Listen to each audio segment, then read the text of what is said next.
Dr. Frank Hale is Vice Provost and Professor Emeritus at The Ohio State University and has spent his life pushing for diversity, equity, and access. He's been a renowned educator for more than 54 years, and those of us little children of color who grew up here in Columbus have always known who Dr. Frank Hale is. As OSU's first African-American dean of the graduate school, he worked with the university-wide fellowship committee to secure more than $15 million in fellowship awards for almost 1,200 minority students.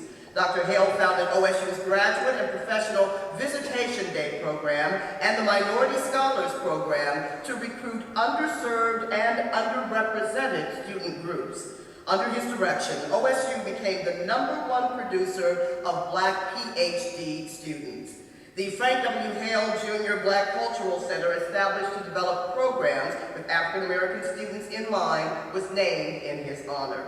Dr. Hale served as a distinguished university representative and consultant in the president's office at OSU from 1999 until 2005. He has served on the boards of the United Negro College Fund, Columbia Union College, or the Ohio Martin Luther King Jr. Commission, and the National Association of Equal Opportunities in Higher Education. Ladies and gentlemen, Dr. Frank W. Hale, Jr.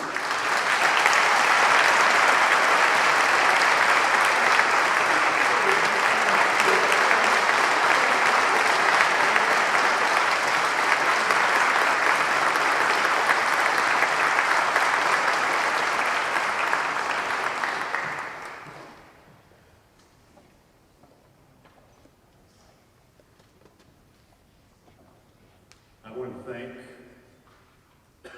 the Commission for making this day possible for all of us. I want to thank those who nominated me to make it possible once again. I want to thank those who, along with me, were unprecedentedly devoted,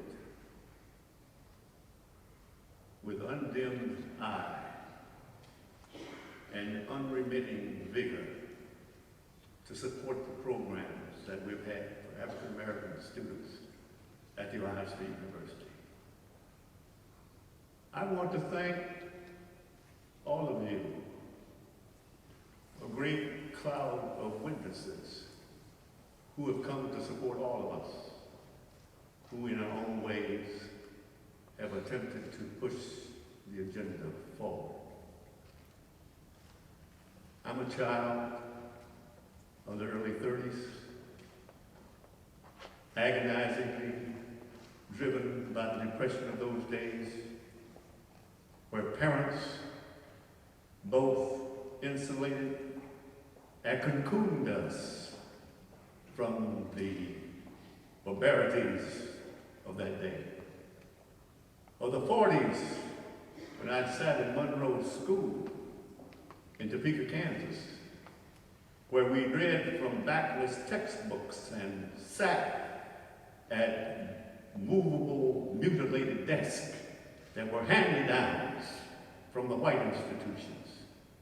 When on the first Sunday of every month we went to St. John's A&E Church along with our parents to protest as early as 1942, but which was culminated May 17, 1954 with Brown versus Topeka. I was a child of the 50s, a young professor at Oakwood College in Huntsville, Alabama. In those days where we had to sit in the back of the bus, drink from black fountains, sit in musty and moldy waiting rooms for buses and trains, because we wanted our young people to know what was best. And as a teacher of speech and English, I took my class to Montgomery boycott trials. In the 60s, I moved to Ohio at Central State University, where we wanted the students to be aware of their history, both past and contemporaneous, to know what it was like to be a part of the loss of the Little Rock Nine, to know about the challenges of Vivian Malone at the University of Alabama and James Meredith at the University of Mississippi, and Charlene Hunter, Hamilton Holmes at the University of Georgia. All of these things, we wanted our kids to become aware of what their history was, because without their history they would be defenseless.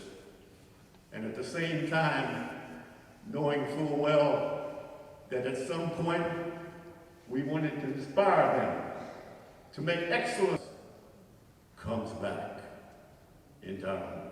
God bless you all.